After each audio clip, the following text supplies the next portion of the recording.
This is your day to move out of your fat zone. Get with the program. All right.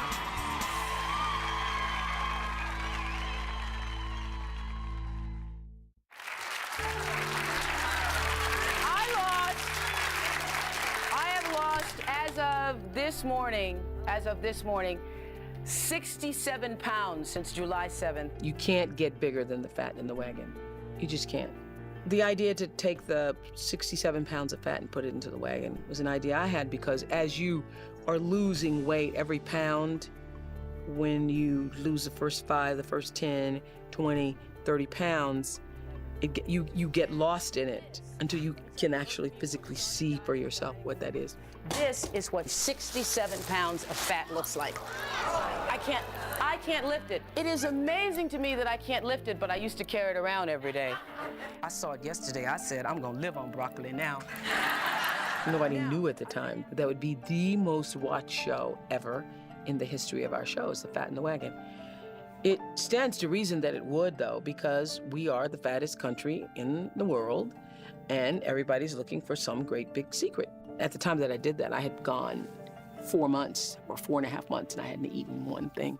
What I did was every day I mixed my little protein pack, this Opti Fast, in my little Opti cup, measured 6 inches, poured some water in it, shook it up. And little did I know that your body is starved, and for every single morsel that you put into your body, your fat cells now hold on to it. They're like, okay, haven't had in 4 months. And I got into those jeans, and I was into those jeans, and by the 2 days from that, I couldn't wear the jeans because I gained weight that quickly. So I was the smallest I'd ever been on that show for the first 2 hours after that show, and then immediately started gaining weight. In all, I've gained 17 pounds of the 67 pounds I lost last year. It is a battle that I'm still fighting every waking moment of my life. Who could forget this? I do wish I could. Size 10 Calvin Klein jeans 2 years ago to size 14, 16 on a bad day, and holding and praying, please God, don't let me gain any more. When I was hired, it was made very clear to me that weight was not going to be an issue, even though I was overweight at the time. And I realized early on the air that the only way I could work would be to work from what was the truth for me. And I think it was either the first week or second week I was on with some models. You know, it was one of those situations where somebody's sitting there and they're going, oh God, my thighs, I hate my thighs. I think my thighs are so big and huge. The worst part of my body is my thighs. I'm thinking, girl, please. I couldn't sit there and act like, oh really, I think that's, oh yes, your thighs really are huge, when I'm looking at my own. So I just said, well, look, I'm the one with the fat thighs, and started to tell about the first time I was dieting seriously and had starved myself. I had been on this diet, and I had been doing very well on the diet, and all of a sudden I got this craving, and there was nothing in my house, I tell you, but frozen hot dog buns that had been there for 2 years, and some syrup. So I heated those buns and poured syrup over the frozen hot dog buns, and I ate them. And I did that. Everybody in the audience seemed to relate to that story, even though for them it hadn't been frozen hot dog buns. Everybody has had that moment where you're just looking through every cabinet, you're just grazing through and trying to find something to satisfy that insatiable need to fill yourself up. So I started with that story, being truthful about my weight. And that moment of truth has led me to millions of other moments of truth. I am one of those people who has dieted and gained and dieted and gained, and since I started dieting, have gained 70 pounds. I wake up in the morning, I go and look in the mirror sometimes, and one of the reasons why I realize I don't have a handgun is because I would have shot off my thighs years ago. And there are days when I wake up really with all the wonderful things that are happening in my life, and so happy to be in your homes around the country. And things are going very well in a new love life and everything's great. I still hate myself because of my weight. It's painful, and what people don't understand is that it really is painful. Absolutely. And I mean, it's just, it's indescribable. So when people say really to you, is. push away from the table, and why don't you just close your mouth? And you know, all it is willpower. I mean, I lost 5 pounds in 3 days, and so I don't understand. You know, it just, you want to slap them. I wanted other people to know, I know I'm fat. I'm not sitting up here pretending like I'm not. I know I'm fat. It's a problem. Ain't it, y'all? Sure is. Has been. Do you know how many diets I've been on? Like a lot of you who are yo-yo dieters, I have dieted just about every day of my life for the past 10 years. And here's just a few of the diets. The first one was banana, weenie, and egg. That was really good. Starting on Monday diet, visiting the spas, I went there. 10 small meals. The $1,000 ransom diet, that's when all of us in the office decided I was going to have a diet competition, and who lost the most would get $1,000. Made no difference since $1,000 was mine. Anyway, then I did the Think Yourself Skinny diet, trying to visualize, and of course the perpetual starting tomorrow diet. It has been challenging and it has been painful, and every single tabloid story has hurt me as much as it would hurt anybody else who's reading that you're fat. And for all of us who have lived in the fat space in ourselves, it's one thing to know that for yourself. It's really hard when you know everybody else knows it and they talk about it and they try to use it against you. This is a country that discriminates against people because of their race, because of their background, because of their lack of money, and because of their size. Some of my guests today and some of the people in this audience have said that they cannot stand fat people. They say fat women are a disgrace and disgusting. Overweight people smell, heavy people are lazy, and they have no self-control. And some other guests and people in the audience say that they are discriminated against because of feelings such as those, because they are overweight. Please meet Stacey Halperin. Do you wake up every morning saying, today's the day I'm going to do it? Oprah, I wake up every morning and I say, I'm going to go out, I'm going to diet, I'm going to walk, I'm going to do it, and then somebody imitates my walk and laughs at me all the way down the street. I say, I can get through that. Let's try one more. Keep walking. The second person makes fun of me. I say, McDonald's time. Really? And if those people would stop doing that, I'm not blaming my fat on that. I got fat before people did that. Yeah. But it would make it so much easier. You're 25 years old. Never been on a date? Never been on a date. Yeah. I want to tell you something. You say that you want... Walter, speak. Thank you. You say that you want to have a relationship with a guy. Yeah. I mean, when I have a relationship with my wife, I want to take my arms and hug her and put them around her. I mean, where are we going to get arm extenders? You've got to stop eating. You're a pretty girl. Look at your face. You've got a great face. I could hardly wait till you lose the weight. I'd love to see what you look like, and I'll be the first one to throw my arms around you. And I'll throw them right off.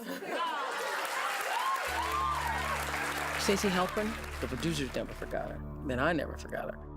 Meet Stacey Halperin, who allowed us a very candid look at the hidden world of an obese person. Stacey shared her most personal and her confidential moments with us. I'm 31 years old. I am 514 pounds today. And I have to tell you, it's very humble to say what I'm going to say. I don't have a thyroid problem, and every pound of me is from a food that went in my mouth. The things I eat are all very fatty, very sweet, and lots of it. Well, I eat in two places. I eat in my car and in my bedroom, and nowhere in between. The car, because you can pull through a drive-through, and the only person that's going to make fun of you is the person at the window. 2 Big Macs, 2 large fries, 2 chicken fajitas, and a 6-piece nugget. So you have 2 Big Macs, 2 large fries, 2 chicken fajitas, and a 6-piece. Anything else? Yeah, an apple pie and 2 large Diet Cokes. I order enough food for 3 people. Of course, you have to order 2 sodas to throw the people off at the counter who know that you're 500 pounds pulling through anyway. And then I pull over onto a side street. I just eat and eat and eat and cry. I didn't eat today because I have to worry today that I stay clean and that I don't have to go to the bathroom. As an overweight person, I want to always smell nice, take care of myself. You know, people say, why do you it's like, why would someone 500 pounds put so much effort into their makeup and so much effort into wearing something nice? Because it's all I have. It's all I have. Each morning, I must shave my face because my hormones are so screwed up as a result of the weight that if I didn't shave, I would have a beard. And if I have to go to the bathroom, it's sad to say, but I can't take care of cleaning myself. I have to have a special shower attachment to go in a shower and wash myself. So I have to stay close to home ground. I spend about 3 days a week in bed now. And the people I've seen die, in the end, they become bedbound. On the days that I don't have the courage to get out of bed, first thing I do is I get up and I shut my shades because I need my room to be dark. This way, when I close the shades, I don't have to know that it's nice out and there's something that I'm missing outside. That was very brave of you to do that. Okay, stand by. Here we go. Lights, music. I've waited 17 years for this day, an interview I never thought would happen. The woman who ate her way to 550 pounds. Now prepare yourself. She lost 300 pounds and her body looked like this. Pounds and pounds of excess skin just hanging. Wait till you see her now. Well, over the years, we followed Stacey's progress and setbacks when her weight reached an all-time high of 550 pounds. She was no longer able to walk or to stand. She became a prisoner in her own home. And for years, we tried to reach Stacey to see how she was doing, but she refused to return our phone calls. And she was hiding from the world, hit rock bottom on September 11, 2001. I live a mile from Ground Zero. They closed off all the blocks from 14th Street below, and I'm below. In order for me to get the basic necessities of what I needed, I would have to gone a quarter of a block, and I was immobile. Stacey made the difficult and drastic decision to have gastric bypass surgery. I never would recommend it to anybody unless they were on their last wing in prayer, because it's not easy. It's a big struggle, but it did give me back my life. Stacey had the surgery 2 years ago and has now lost over 300 pounds.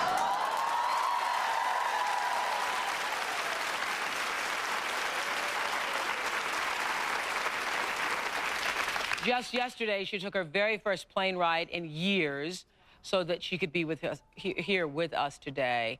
I have not seen her, but my arms are open, Stacey. Come on out!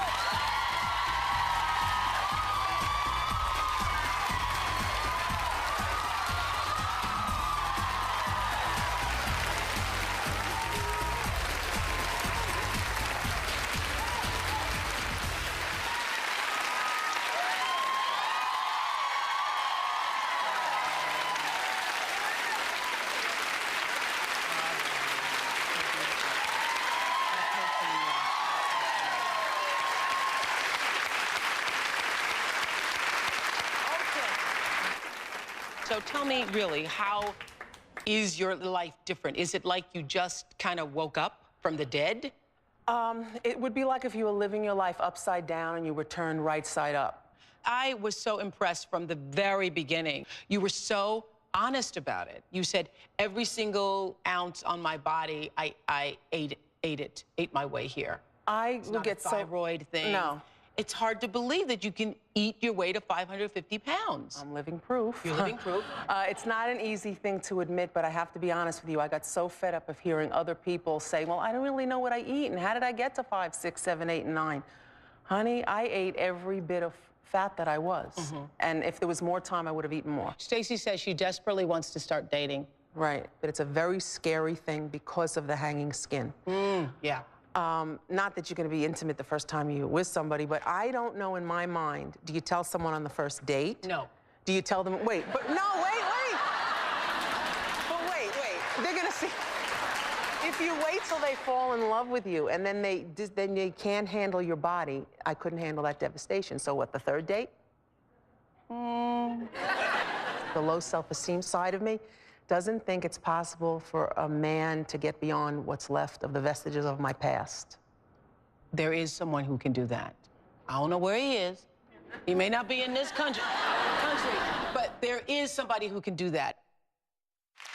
She didn't stop there. She has lost another 10 pounds since she was here. Come on out, Stacey.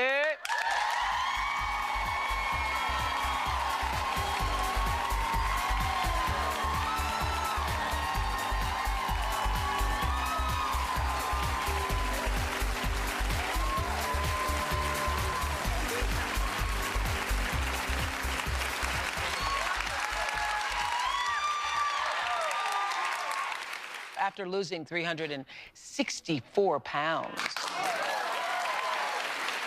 Her body was left with folds and folds of excess skin. Look at that. Folds and folds of excess skin. 10 complicated and painful operations would be required to remove all of that hanging flesh. This is surgery number 5, and our cameras were there. Warning to you all, this is very graphic, but this is what happens. Well, here I am in Shrewsbury, New Jersey, going for surgery number 5 out of 10. My mother's with me here today, and I know it's very, very hard for her to watch me go through this. And I'm sorry, very sorry I have to put her through it. Today, Stacy will get a facelift, an arm lift, and liposuction on her vaginal area. I don't like surgery at all, but in order to not be as depressed, I have to go through with it. With all the skin that comes away, comes more of the sadness. I just want to get that time back that I lost, and somehow through surgery, it feels like I'm getting time back. Smile, big, big smile. Silly big, there you go. Stacy's surgery will take about 5 hours. And that will debulk you in this area. Good night. Dr. Elkwood starts by tightening Stacy's excess arm skin. That's pretty good. Yeah, it came out very good. Now doctors actually add fat to Stacy's face. Softens that line. Won't get rid of it, but softens it. She is finito. And that wraps up surgery number 5. Being morbidly obese for most of her life, Stacy had never even dated. Have you been dating since losing 364 pounds? Yes, I'm happy to say I've been dating.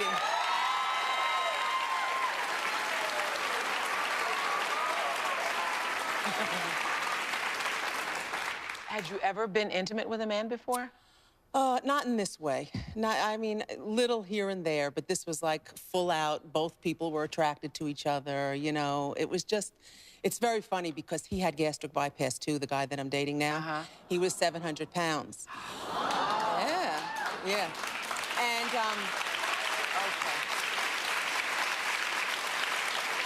the very first 3 gifts he gave me were a fire extinguisher, shades, and blinds, and let me tell you why. We both hadn't been intimate in a long time, so we both were, like, really excited. So I set the candle mood, and he fell back on the pillow on the candle, and we set my room like the pillow on fire. For real? Yes, he had to get out of bed, put the pillow out, wait for the embers to go out, and I'm like, okay. And so next week he came and he said, I have something for you, and he gave me a fire extinguisher.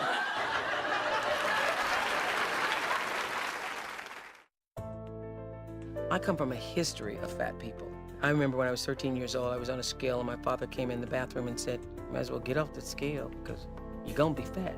And he goes, have you seen your mama? Have you seen your mama's sisters? Have you seen your grandmama? I tried to get all of them in my Buick the other day, and I almost broke my tailpipe, because the whole car was sinking in my back seat. I had to ask one of them to get out and get in the front seat.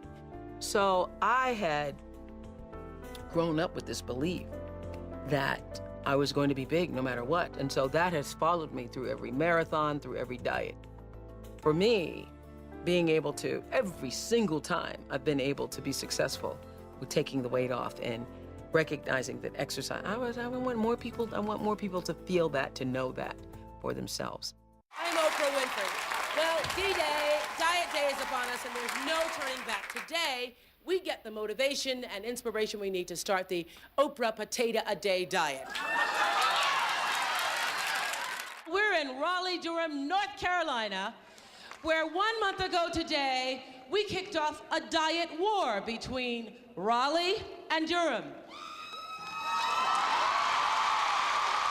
And if you've ever been on a diet, you know that these 4,000 people here have been through hell this past month. But together, they have lost over 5 tons of weight. Okay, so you believe it's Raleigh? What? I know it's Raleigh. I know it's Raleigh. You know it's Raleigh. I know it's Raleigh. You say what? You say what? I say Raleigh. What makes you think you're gonna win? Durham is a diet capital of the world. You know, it was early days when we went to Raleigh and to Raleigh-Durham and I was still trying to find out how far we could stretch ourselves, where we could go. Never once have I felt like we went too far, because I've always felt like, not only felt, I'm known, I was a part of the audience. I just am the person who got the microphone. It's a challenge. Yes, it's a spring training challenge. And you're gonna lose weight if you get with the program. Today's the day. It is the start of spring training, and you're going to get moving. I'm gonna get you in shape, and you will lose weight. It's not a diet, not. We're talking about changing your life. Sign up right now for spring training. What's great about the spring training, because it had worked for me, I wanted to share it with other people. Remember, our spring training goals are, again, you walk every day at least 2 to 4 miles as fast as you can, and you cut the fat out of your meals. It's that simple. Today is the day for you to get motivated. Fitness trainer Bob Green is on location right now, live in San Francisco, to help get these self-described couch potatoes off their potato butts. Hey, potato butts! For the first time in eons, and they bravely have agreed to do this on television. Hey, San Francisco, are you ready? Hey, are we ready? Let's go! On your mark, get set, get moving! Get moving! San Francisco! Every single time I've been able to be successful with taking the weight off and recognizing that exercise, I want more people to feel that, to know that for themselves. And so the spring training idea was to get everybody as motivated as I have been. For weeks, we've been telling you to get moving, and girl, did you ever? I've lost 20 pounds. Over 13 pounds. Now we're gonna tell you the total weight America's lost since we got moving together. From the kids at this Texas school, I've given up candy, to these California college girls, even inmates at this Colorado jail. Everybody's feeling the difference. This is what I want to be wearing when I'm done with spring training. Spring training's kicking into overdrive.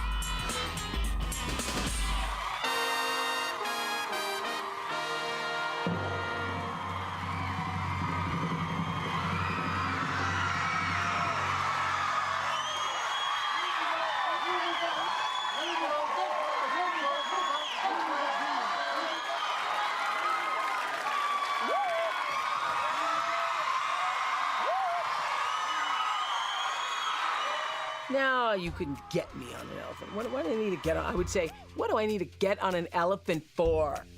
That's what I would say today. But at the time, I thought it was a fun thing. Why? I don't know. Why an elephant pooping all up and down the hallway and squeezing you in the door? Did I think that was going to be fun? I don't know. Hi, everybody. This is Luella and her friend Ruth. Why in the world am I riding an elephant, you may ask? Well, just 4 weeks ago, we kicked off our Get Moving with Oprah campaign. We've been tallying up the number of pounds you all have been losing with us this month. And all of you spring trainers have lost the weight equal to 86 elephants. 86.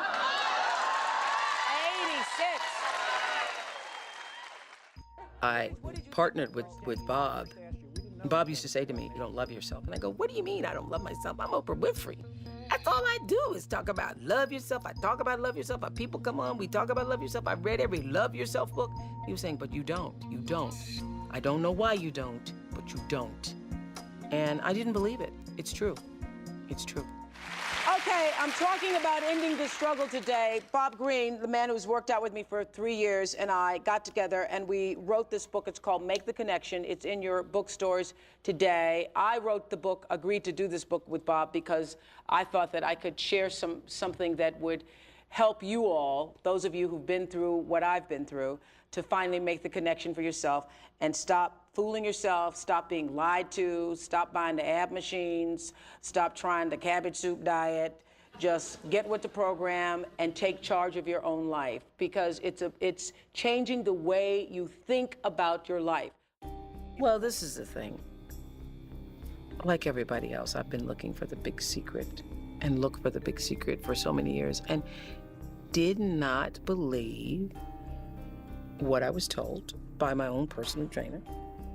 did not believe what I wrote in my own personal book about making the connection. I mean, I remember writing Making the Connection with Bob, talking about making the connection, and then saying, what's the connection again? Bob, what is it again? Tell me again what the connection is. Oh, okay. I must love myself. Okay, I got that. And then 2 weeks later going, okay, what is it? Okay, about 2002, 2003, it clicked that taking care of yourself only happens when you truly feel that you are worthy of being taken care of. And that's what the connection is. If you struggle with your weight, you don't want to miss this show because we have found incredible weight loss stories that are going to make you stand up and cheer right there in your own living room and close your refrigerator forever, maybe. Now, our first success story says that at her heaviest weight, she put on a happy face, but like so many people, she was faking it and she knew it. I'm Chantel Hobbs. I'm 30 years old, and at my peak, I weighed 320 pounds. It's about a size 24, 26. People would always say, you have such a pretty face. And I would think if I could just take care of my hair and makeup, no one would notice that I was fat. I have a wonderful husband who was wonderful when I was that heavy. I guess I figured because my husband loved me the way that I was, that it was just fine to stay that way. I think that I faked it well. I think I just faked it really well. I think the turning point happened for me. I was 29 years old, approaching my 30th birthday, and I was afraid that my children were going to grow up with their friends making fun of their mom, and I really needed to find a way to change this on my own. I read an article about a woman, and she had lost over 150 pounds, and I thought, well, if this woman can do this, I can do this. And so that planted the seed. Yeah, and change she did, and all on her own. Chantel, who once weighed in at 320 pounds, now is 150 pounds lighter. Coming out, Chantel. Go, Chantel.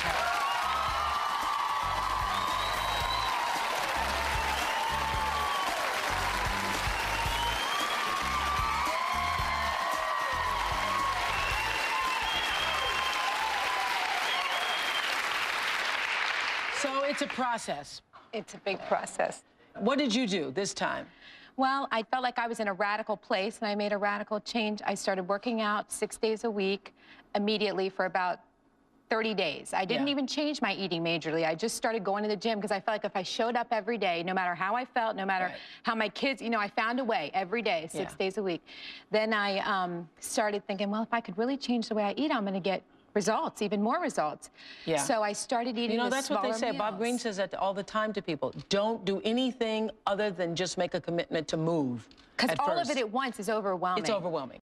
My next guest, 40-year-old Rick Selesky, once weighed in at 548 pounds. That was his weight. Look. My weight problem started when I was 27. I quit a 2-pack a day smoking habit. I traded one habit for another. I wouldn't eat in front of people. I would go to a store and buy ice cream, and I would eat it on the way to a fast food restaurant. And the sad part was, I wasn't done for the night. I would wake up at midnight and I would eat ice cream. I would have a whole box. As I gained more and more weight, I got more and more isolated, and I got more and more depressed, and I ate more and more. At my highest weight, I weighed 538 pounds. I was 38 years old. Because of my weight, I had given up hope of having a serious relationship with a girl, let alone getting married to a girl or having kids. I was so embarrassed to show anybody any part of my body. I got to a point where I started, not caring. And I actually told a buddy of mine, what if I die? It's okay if I die. My breakthrough came when I went home for Christmas and my 2 sisters cried because they thought I was going to die. I started getting these visions of a funeral with my mom and dad and my brothers and sisters lowering me into the ground. It was at that time that I knew I had to do something. Well, Rick did something all right. He lost 300 pounds. Come on out, Rick.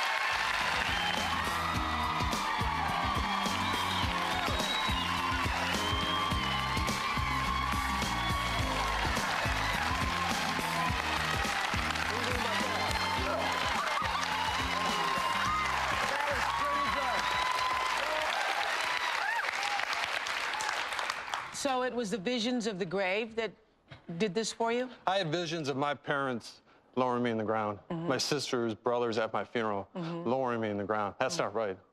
So I put a stop to that. You put a stop to it. And if you're not committed, you can't succeed, right? You have to. You can talk to all my friends. And 27 months ago, I said, I'm going to lose 300 pounds, and I'm going to be on this show.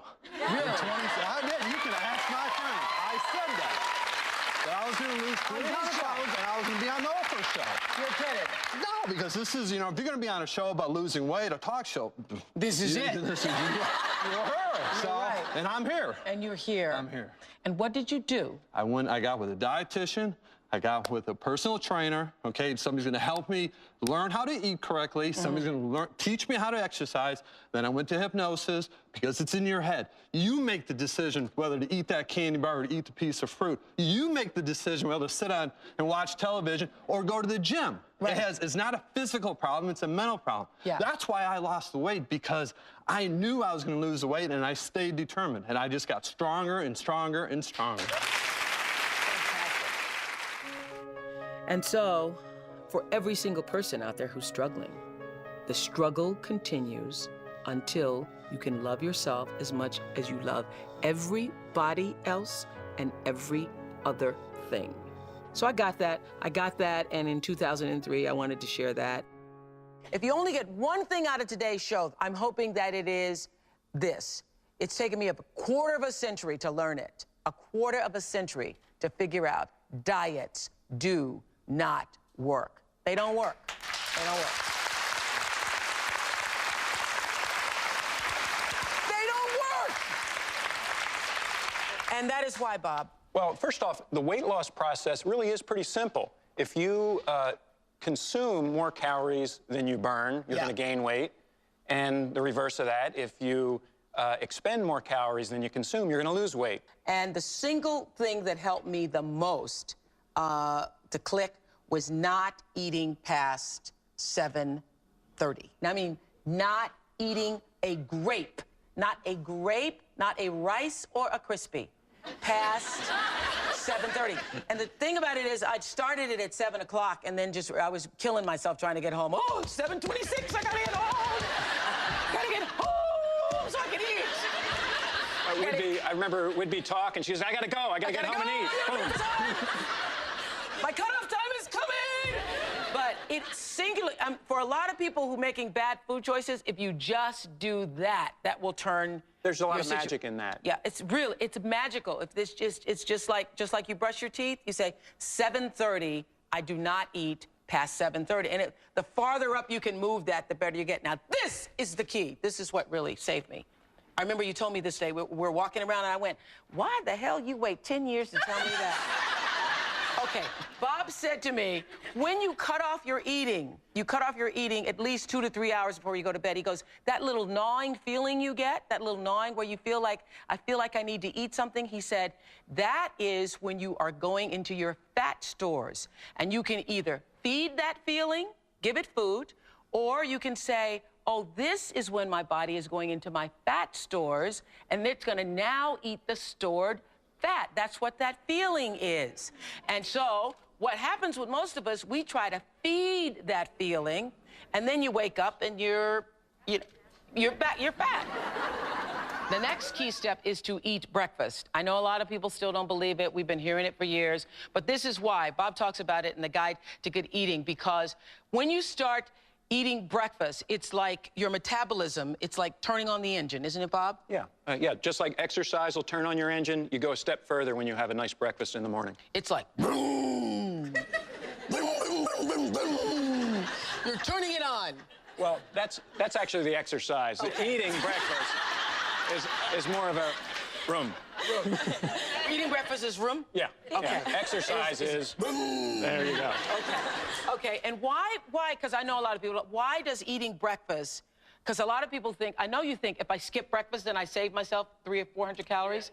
Okay, I know that's what y'all think. That's not true. Not true at all, because right when food hits your stomach, things start happening. Your heart rate goes up, your metabolism your metabolism starts to get in gear for the day. Yeah. And the irony is it gives you energy to further burn more calories. The third thing is to redistribute your calories by eating a bigger breakfast, smaller dinners, to boost your metabolism. So that's what I've started doing. I eat big breakfast. Ooh, baby, big breakfast. Like this morning I had a boiled egg.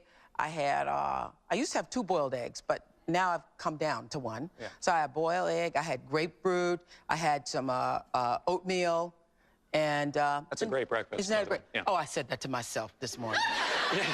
That's a great breakfast, but it's a lot. But I won't be hungry till 2 or 3 o'clock now. And then I'll have a smaller lunch and a smaller dinner. And then you shut it off. 7:30. 7:30. Not a grape. Not a grape. You used to do that, though. I used to like grape. That's why I say grapes all the time, because there'd be grapes on the table. I had them for decorations and would eat them all week. She had to finally make a rule, no eating decorations No in the eating home. decorations at home. And the fourth is to make healthy food choices, yeah. And ironically, that's where most people think the magic of results are in the healthy food choices. From a health standpoint, that's correct. From a weight loss standpoint, not necessarily so. We do most damage through emotional eating, no question about it. You know, now I don't even think it's a struggle anymore. I don't even feel like it's a struggle. And I remember Bob would said to me, one day it won't be a struggle.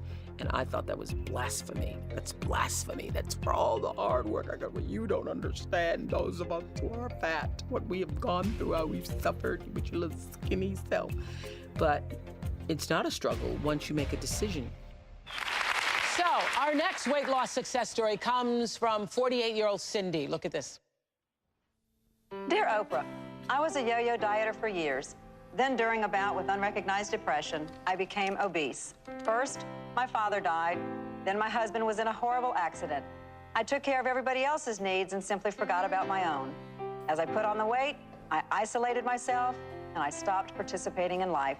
Instead, I spent countless hours sleeping on the couch and eating everything in sight. Before I knew it, I was 50 pounds heavier, miserable, and even contemplated ending it all. But the thoughts of my 3 little granddaughters pulled me back from the brink.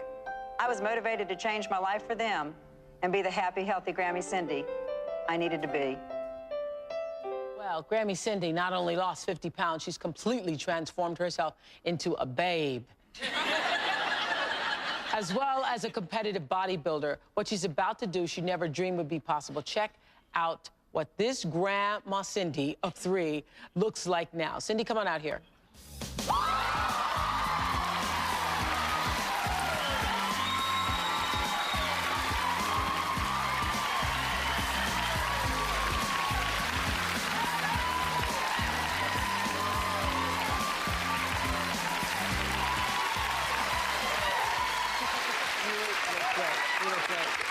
Look great.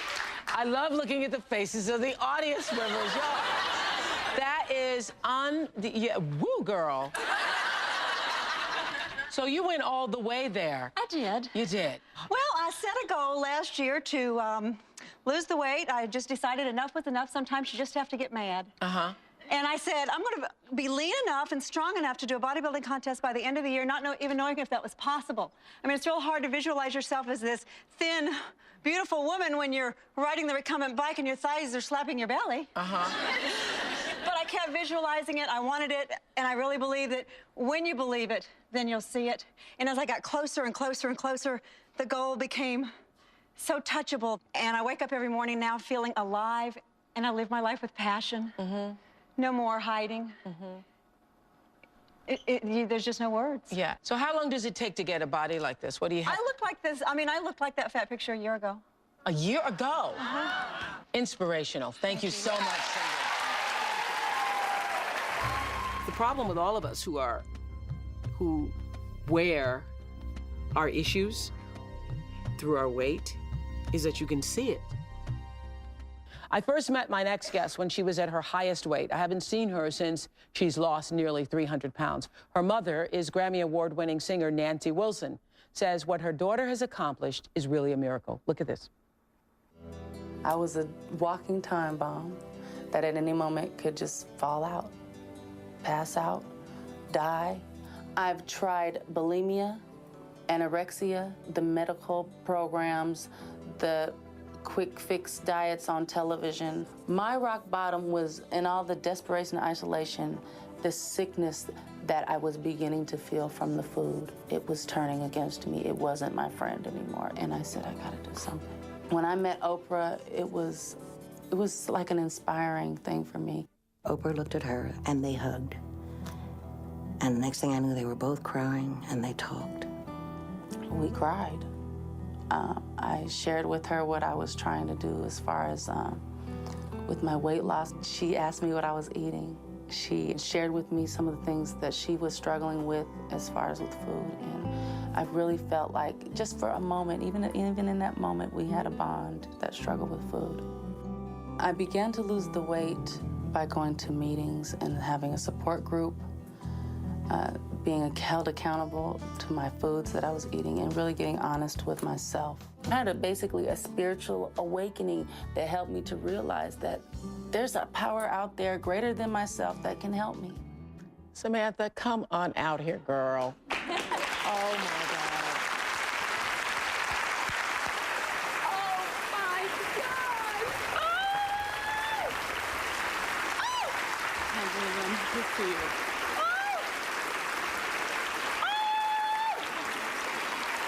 Oh, my God. Oh, my God. Everybody's watching now want to know, how did you do it? The first thing that anybody who has any type of addiction needs to do is admit that there's a problem and there are numbers to call, there's places to go to get help. And that it's not about Butterfingers. Right, it's not about the food. It comes down to love and self-love. The bottom issue, when you peel it all the way down to the bottom, the last layer, it's about love. Yeah, I had to learn to love myself. And about the love that you feel for yourself. You want your interior to be able to match the exterior of all the nice things that you have acquired for yourself. Because if the interior doesn't reflect the exterior of all the nice things, then the nice things mean nothing. The nice things only make you feel worse. They make you feel worse because you look at them and you say, I got all these nice things. I've done this, I've been successful, I'm so smart here, I'm so good here, I can do this, I have that. Why can't I pull this together for myself? Why can't I get this right? At 763 pounds and only 36 years old, 763 pounds, my next guest thought his days were numbered. You betcha. Middle school teacher Peter Loisel was dangerously overweight his entire life. This is wedding day 13 years ago. At his heaviest, he weighed 763 pounds. Eating as much as 10,000 calories a day, Peter was literally 4 times the size of an average man. I wasn't a 10 extra large, and you don't find those on any shelf. When Peter would go out in public, people would point and stare. He couldn't go to restaurants, to movies, or even travel on airplanes because he couldn't fit in the seats. My waist was an 86. If the chairs had arms on them, you don't sit there. Peter's obesity kept him confined to 2 places, his house and the classroom. Even standing became difficult. His back could no longer support the weight, so Peter had to sit through much of his classes. As Peter's weight continued to climb, his body began to break down. Doctors told Peter if he didn't lose weight, he could lose his leg and even his life. So Peter chose to live. He made a decision. And without drugs or surgery, he has lost a total of 500 pounds. Peter, come on up.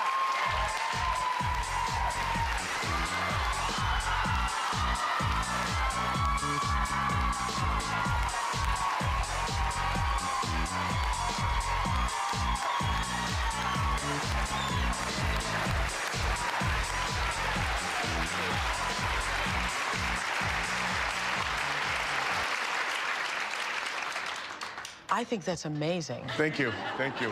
When you sing Amazing Grace, you really, I think that's amazing. Thank you. How did you do it? I went to a dietitian, and we cut it down to 2,200 calories, and I started that day. And then after about 6 months, I started doing the exercise part. I started walking. My goal was to do 1 lap, a quarter mile around the track without stopping. And I kept adding to it. You know, then I stopped counting laps, and I started counting miles. I do 4 miles a day now. 4 miles a day.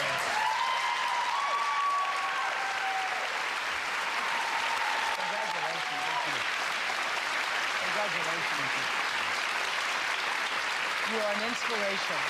You are such an inspiration. For everybody who's trying to lose 5, 15, 25, 50, let Peter be the light for you. I've had a public struggle with weight for my entire career, and I wouldn't take nothing for my journey now. As painful as it was for me, I wouldn't take one day of it back, because being fat and living in the public's eye helped me to understand what other people's pain was, because all pain is the same. So I wouldn't take anything for it, because in the midst of it, I was always trying to analyze, what does it really mean? And I understood after a while that it was more than potato chips, that it was what was eating me. It was my lack of resolve to complete the circle of my own life, to begin to love myself as fiercely as I chose to love other people.